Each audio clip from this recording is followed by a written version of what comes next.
Hi everyone, welcome to N4 Reviews. இன்னைக்கு நம்ம பார்க்க போற படம்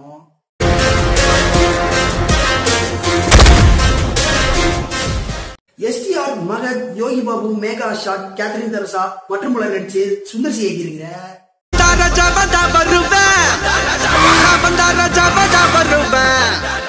இந்த படத்தை பத்தி சொல்றதுக்கு முன்னாடி இந்த படத்தோட டைலாக்ஸை பத்தி சொல்லி ஆகணும். ஏன்னா இந்த டைலாக்ஸ்லாம் படத்துக்காண்டி எழுதின மாதிரி தெரியல, STR பார்த்து இன்ஸ்பயர் ஆகி அவரோட ரியல் லைஃப்காகவே எழுதின மாதிரி இருக்கு. என்ன நம்பி கெட்டவங்க யாருமே இல்லை, நம்பாம கெட்டவங்க நிறைய பேர் இருக்காங்க. இப்போ நான் ஒரு நம்பிக்கையின் ஒரு பேரில் ஒரு ஜென்டில்மேன் அக்ரிமெண்ட்ல போட்டது தான். பட் அவர் எனக்கு செய்யலை, நம்பிக்கை துரோகம் பண்ணிட்டாருன்னு கூட நான் சொல்லலாம். எனது வாழ்க்கையில் இந்த அளவுக்கு ஒரு துயரம் இல்லாத அளவிற்கு மிகப்பெரிய துயரத்தை எனக்கு கொடுத்து விட்டார் சிம்பு அவர்கள். யாருப்பா அது? மைக்கேல் ராய்பனா?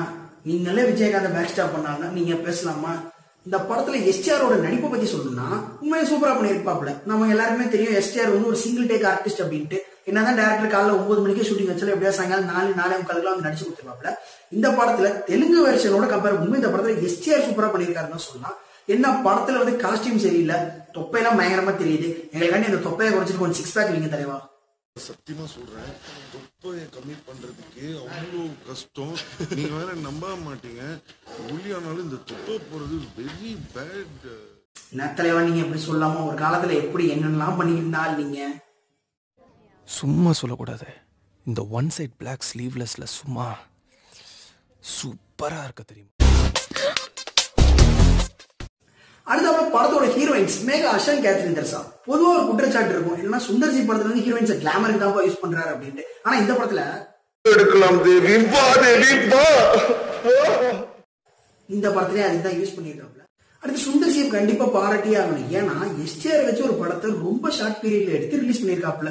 முன்னாடி மணிரத்னம் பண்ணியிருந்தார் சக்கச்சவந்தவானம்ல, அதுல கூட ஒரு 4-5 ஹீரோ இருந்தாலும் இவர் போர்ஷன் கம்மியா இருக்கும். இந்த படத்துல முழுக்க STR தான். ஆனா STR வச்சு இந்த படத்தை பண்ணது உண்மையிலே பெரிய விஷயம் தலைவா. சீக்கிரமா ரிலீஸ் பண்ணிருக்கீங்க. என்ன டப்பிங்லாம் எங்க வச்சு பண்ணீங்கன்னு தெரியல, அது வேற விஷயம். இந்த படம் ரிலீஸ்க்கு முன்னாடி STR நிறைய கான்ட்ரவர்ஷியலான விஷயங்களை பண்ணாரு. STR கான்ட்ரவர்சி தான், அது வேற விஷயம்.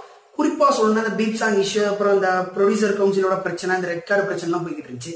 அந்த டைமிங்ல தான் இந்த படம் வர மாதிரி இருந்துச்சு. அதுக்கு முன்னாடி படத்துக்கு ரிலீஸ்க்கு முன்னாடி ஒரு வீடியோ ஒன்று விட்டுருந்தாப்ல.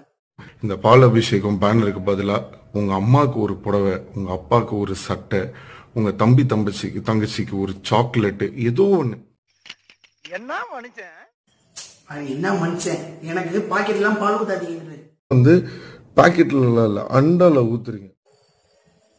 இல்ல ஆக்சுவலா அவர் என்ன சொல்ல வர்றாருன்னா, இந்த மாதிரி எனக்கு பாக்கெட்ல பால் அபிஷேகம் எல்லாம் பண்ணாதீங்க, அதுக்கு பதிலா உங்க அப்பா அம்மாவுக்கு ட்ரெஸ் எடுத்து கொடுங்கன்னு சொன்னேன். ஆனா அது ஒரு பையா ரீச் பண்ணல. அதுக்கப்புறம் எனக்கு அண்டால பால் ஊத்துங்கன்னு சொன்னதை மட்டும் ரீச் பண்ணீங்க. அதாவது பழசு புதுசுன்னு போட்டு காட்டினீங்க. அதாவது நான் நெகட்டிவான ஒரு விஷயத்த சொல்லும்போது நான் சொன்ன பாசிட்டிவான விஷயம் வெளியே வருது. கிட்டத்தட்ட சர்க்கார வச்சு என்ன பண்ணுவோம், அப்பல ஒரு நெகட்டிவ் அப்ரோச் அந்த மாதிரி பண்ணிருக்கேன்னு சொல்றாரு. அதானே தலைவா? இந்த படத்தோட ஃபர்ஸ்ட் ஹாஃப் பத்தி சொல்லணும்னா வழக்கமான சுந்தர் சி படம் தான். அங்க இங்க சிரிக்கிற மாதிரி இருக்கு, லாஜிக் இல்ல, பட் சிரிக்கலாம். சரி பாப்கார்ன் வாங்கிட்டு செகண்ட் ஹாஃப் பார்க்கணும் உள்ள போனா அண்ணன் சொல்றடா சொன்னா கேளுடா ப்ளீஸ் டாடே உனக்கு கெஞ்சி கேட்டா முட்டைங்கடா ஏறடா பரவாயில்லை, நீ ஸ்கிரீன்ல வந்திருக்கனே, நான் பாக்குறேனே, உனக்கு கண்டிப்பா பண்ண மாட்டேன் நானே. உனடா வலி கூண்டா டேய், உன்னால வலி தாங்க முடியாதுடா டேய், வலி தாங்க முடியாதுடா சொன்னா கேளுடா. என்னன்னே நீ நான் ட்ரிபிள்லேவே பார்த்தேன், இத பார்க்க மாட்டேன், நான் பார்த்துட்டு வரேன், நான் போறேன். உன்னை பார்த்துட்டேனே, உன்னை பார்த்துட்டேன், எனக்கு அது போதும், நான் போறேனே, நான் போறேன், எனக்கு வேணாம், நான் போறேனே.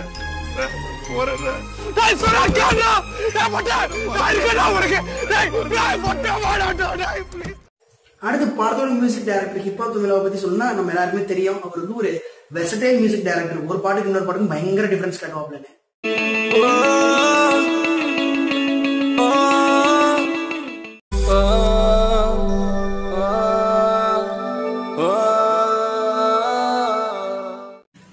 ஒரு 5 டிஃபரெண்டான பாட்டு போட்டு கொடுத்திருக்காப்ல.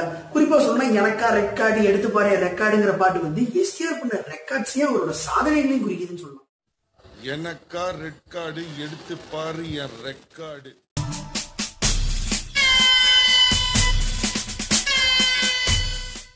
சிம்பு பழசு மறக்காத ஆளுங்கிறதுக்கு ஒரு உதாரணம் என்னன்னா ஒரு படத்துல வர பாடல்கள் தான். ஏன்னா கிட்டத்தட்ட ஒரு 20-25 வருஷமா ஒரே ஆள் தான் பாட்டு எழுதிட்டு இருக்காப்ல.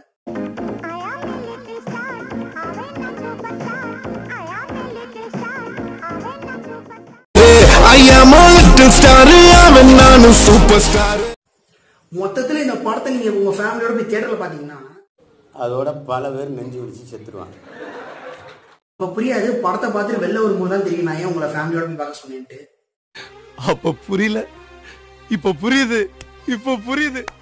இந்த வீடியோ வந்து எஸ்டிஆர் கிண்டல் பண்ணல, நானும் ஒரு எஸ்டிஆர் ஃபேன் தான். உண்மையிலேயே ரொம்ப கஷ்டமா இருக்குது, ரொம்ப கலாய்க்கிறாங்க. Facebook, WhatsApp, Twitter, college, office எங்கே போனாலும் கலாய்க்கிறாங்க. குறிப்பா அந்த ஃபேஸ்புக்ல வீடியோ மீம்ஸ்னு ஒரு பேஜ் இருக்கானுங்க, ஐயோ அவனுக்கு வச்சு செய்யறாங்க. ரொம்ப கஷ்டமா இருக்கு தெரியுமா.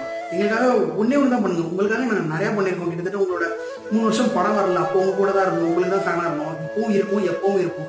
எங்களுக்காக வருஷத்துக்கு 2 படம் கொஞ்சம் உடம்ப குறைச்சி நடிச்சு கொடுங்க. பாகுபலி மாதிரி படம் பண்ணுங்கலாம் சொல்லல, கொஞ்சம் பாக்குற மாதிரி படம் பண்ணுங்க தான் சொல்றேன்.